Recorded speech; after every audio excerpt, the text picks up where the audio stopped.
I clap your hands. What is the English of kabayo? Ano pikilig-pikilig? I say you're wrong. Kids, what is the English of kabayo?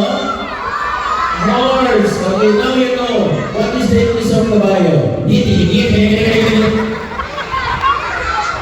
this time is very easy. What is the English of baka? Baka? Yes, baka is very easy. What is the English? Corned beef. Ano corned beef? Ano say corned beef? About what is your favorite breakfast? Hot dog. Wow. Again, louder. What is your favorite breakfast? Hot dog. Wow.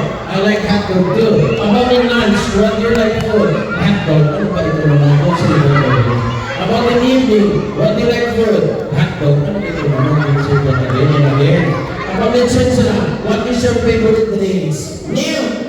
Milk is healthy. Eat hot dog. Ano ba yung kadiri? You don't put your milk in the hot dog. About lunch, what do you like drinks? Soft drinks. Okay. Eat hot dog. Ano ba yung always eat hot dog? About the evening, what do you like? Drinks. Coffee. Again, coffee, coffee. Good. Eat hot dog. Ano ba yung Okay, what